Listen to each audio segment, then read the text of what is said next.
It's official now. The Spade Kingdom is making their move. They have decided that it is time to move out and get things done. Firstly, by crushing the Diamond Kingdom.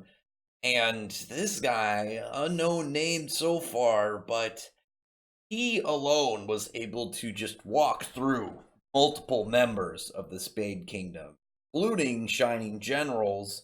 There was the note that one of the Shining Generals, the one that was, kind of like shaded in the initial like panel where it gave us all of them, doesn't seem like he was present. So maybe in the next chapter it'll be like, oh yeah, this guy's different, blah blah blah. He's like here stage level 1 or something, or 2 or something, and this guy will just treat him like nothing, and that will, be a further demonstration of how powerful this guy is. But there's some questions to be had, and part of those questions is go along with my theory that the Clover Kingdom is going to team up with the Heart Kingdom, while the Spade pretty much absorbs anything from the Diamond Kingdom that they decide to.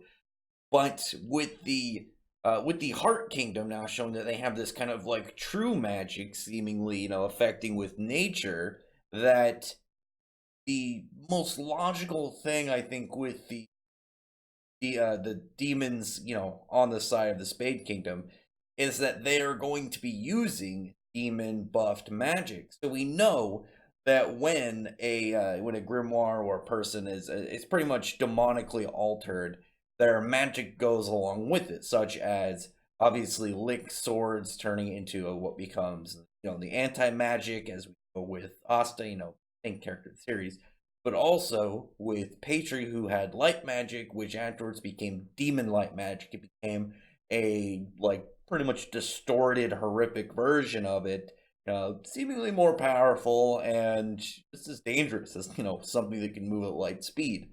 So with the whole true light thing, I just see like all of these members of the Spade Kingdom similar to, like, oh yeah, you had remember we had Vito, and he had his normal beast magic, and then he had his mythical beast magic, buffing up after he got the eye out, and having that aggressor state after that point where he's like, I'm serious. I'm imagining that's what it's gonna kind of be like for the Spade Kingdom, where they're gonna be like using their normal magic, and then it's like, okay, no, you guys are annoying me, and then it's a demon version where it's warped and aggressive and just all around like vicious and dark. And we don't even know where this character ranks within the Spade Kingdom. I think that's the creepiest part about it. Is I imagine he's somewhere within the ranks of their maybe their captains.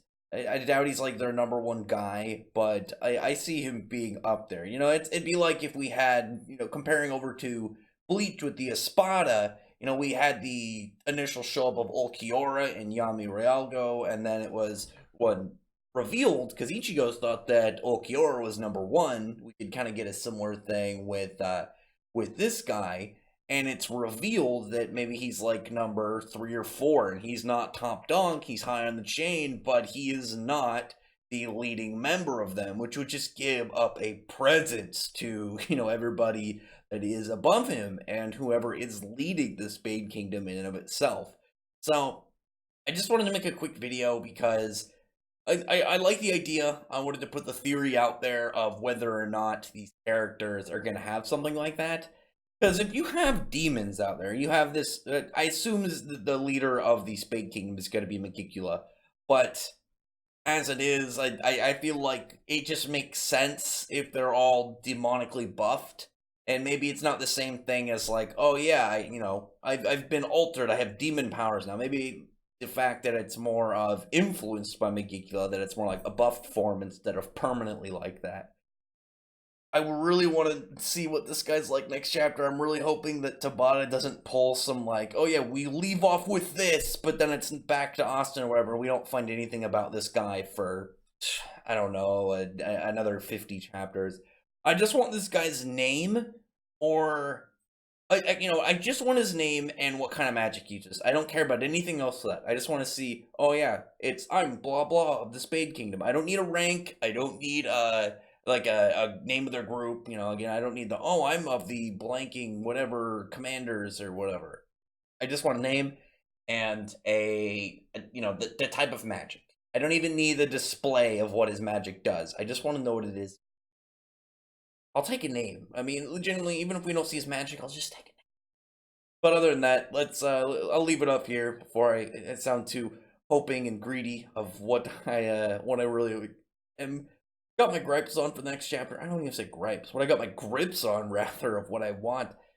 And I'd really appreciate if you guys would comment below. Tell me your thoughts about this. I mean, does it make sense? I feel like the demonic buff for them is just, the logical step forward. Not I'm fighting a demon, but I am fighting a demon-influenced person, which would be, the next big boss character after, the elves, and after we saw just what, demons are capable of. Well, one devil, specifically. But anyway, yeah, tell me in the comment section below what your thoughts on this are, and I really appreciate thumbs up the video, but for the like button and the subscribe button, and check out my other videos. But other than that, I appreciate everyone who's already subscribed, and I thank you all for listening. Bye.